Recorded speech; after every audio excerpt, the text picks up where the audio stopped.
Ini dia akal bulus Amerika Serikat menawarkan jet tempur F-15EX yang dibumbui cara licik pada Indonesia saat perdagangan Indonesia sedang cuan besar. Keputusan Indonesia untuk mengakuisisi 11 unit jet tempur Su-35 Rusia menuai protes keras dari negeri paman Sam, Amerika. Dengan bergulirnya pada Indonesia, ancaman sanksi Countering America Adversary Strong Sanction Act atau CAATSA. Tapi bukan itu liciknya Amerika yang kali ini kita akan bahas. Tetapi di balik penawaran jet tempur F-15EX Eagle II sebagai pengganti Su-35, Indonesia berusaha mengakuisisi jet tempur superioritas udara guna menutupi celah pertahanan udara yang kurang tercover oleh skuadron F-16 Fighting Falcon, Su-27, dan Su-30. Di samping memiliki tujuan peremajaan, jet tempur yang ada akan dilakukan overhaul mesin.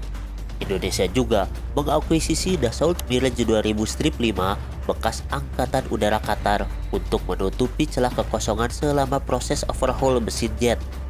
Awalnya, Indonesia memilih Su-35, tapi karena sanksi CAATSA, Indonesia pun menggantungkan kontrak tersebut dan beralih kepada jet tempur blok barat.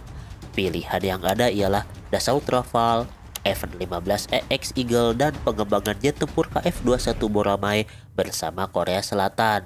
Nah, di antara pilihan-pilihan tersebut, Indonesia pun mengakuisisi 42 unit Dassault Rafale dan 32 unit F-15EX Eagle. Untuk KF-21 Boramae, Indonesia masih melakukan negosiasi ulang. Untuk pembelian Rafale, pemerintah menyiapkan pembayaran sebesar 8,1 miliar US dollar atau sekitar 121,5 triliun rupiah. Harga setiap unitnya sekitar 1,6 atau 1,8 triliunan lah ya. Tapi Indonesia resminya baru memesan 6 unit dulu sebagai DP dan akan tiba pertama kali di tahun 2026 nanti. Pembayarannya pun dibantu dengan skema pinjaman luar negeri dari Bank Perancis.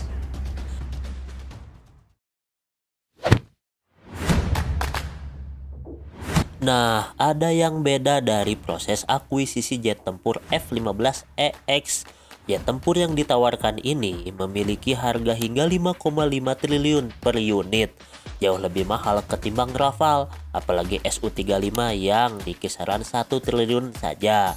Sehingga setidaknya Indonesia harus menyiapkan dana hingga 199 triliun untuk 30 unit F-15 yang diakuisisi. Banyak media menilai Amerika lebih terlihat menekan Indonesia dalam memasarkan F-15. Hingga dilansir dari airspacereview.com, bebarengan dengan Prancis, tahun 2026 Amerika pun siap mengirimkan batch F-15 pertamanya ke Indonesia. Amerika pun menyiapkan kode khusus F-15EX khusus Indonesia, yaitu F-15 IDN. Tapi perlu diingat dan ditekankan bahwa penawaran F-15 ini didasari ancaman sanksi CAATSA. Berarti Indonesia dan Amerika terlibat kerjasama saling menguntungkan. Tentu Amerika tahu apa-apa yang didapatkan Indonesia dari kemitraan ini dan menjadi celah masuknya marketing F-15. Nah, ada apa nih ya? Pada kuartal pertama tahun 2023, dari kemitraan dagang ini, Indonesia surplus neraca dagang alias cuan sebesar 5,87 miliar US dollar atau 58 triliun rupiah. Nah, uniknya, pada akhir periode 2022, Indonesia surplus neraca dagangnya hingga mencapai nilai 54,46 miliar US dollar atau setara 822 triliun rupiah. Jadi, total keuntungannya 880 triliun rupiah.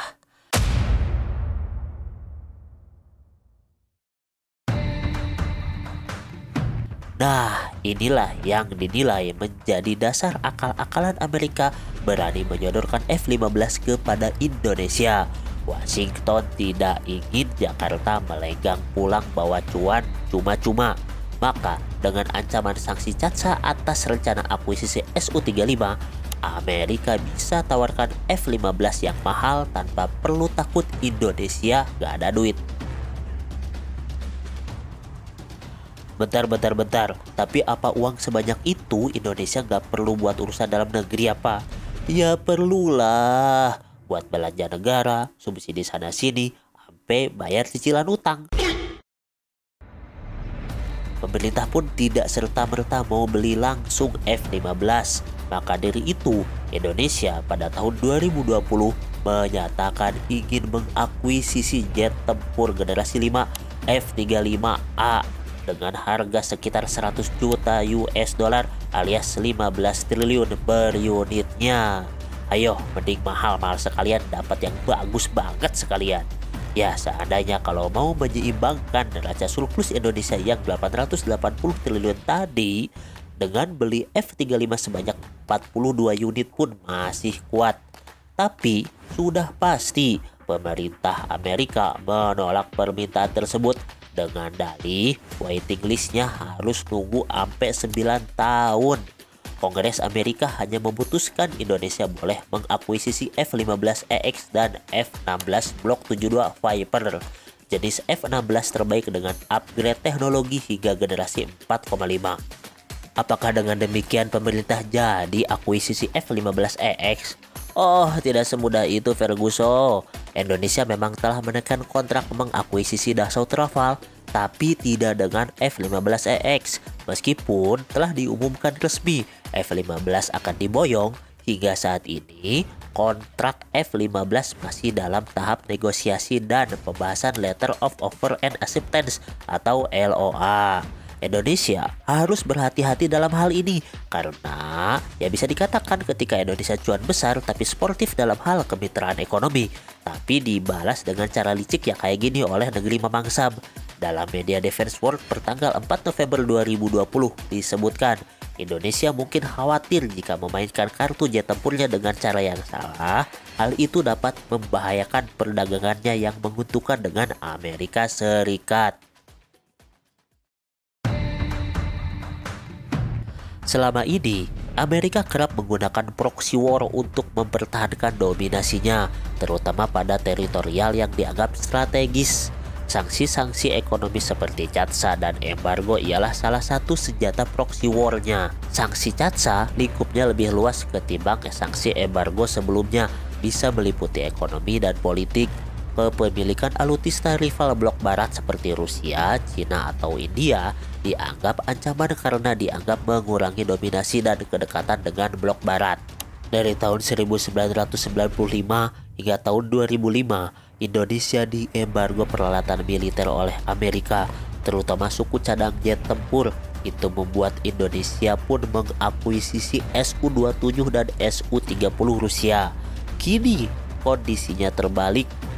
Selain embargo justru membuat perusahaan alutsista Amerika merugi karena orderan jadi sepi, kini Indonesia lebih dekat dengan Rusia sebagai mitra bilateral dan membuat Amerika was-was Indonesia pro-blok Rusia. Ya meskipun Indonesia mah ya dekat sana-sini karena memang non-blok aja. Pertanyaannya, apakah F-15EX jet tempur yang worth it untuk dibeli dengan harga yang mahal? Ya, kalau secara spesifikasi dan kegunaan sih emang cocok-cocok aja sih ya. Sebab dengan harga 5,5 triliun per unit itu udah full spek dengan persenjataannya. Tapi kalau transfer teknologi bisa dilakukan secara menyeluruh hingga Indonesia bisa produksi spare part dan unitnya sendiri, nah itu baru yang worth it aja lah ya. Supaya Indonesia bisa mandiri dan gak jadi lagi macan lumpuh karena embargo. Lagian Su-35 juga lah ya, kayak friendly harganya kan itu di downgrade dulu sama pabrikan Sukhoi. Kalau mau speknya setara dengan angkatan udara Rusia, ya harganya bisa gak jauh beda dengan Rafale atau F-15. Cuma ya emang Rusia mah gak doyan main embargo aja urusan bisnis mah. Itu menurut admin. Kalau menurut kawan-kawan sekalian, bagaimana? Tulis di kolom komentar, oke? Jangan lupa untuk subscribe, like, dan share. Akhir kata wassalamualaikum warahmatullahi wabarakatuh. Stay tune terus di Mantan Wibu.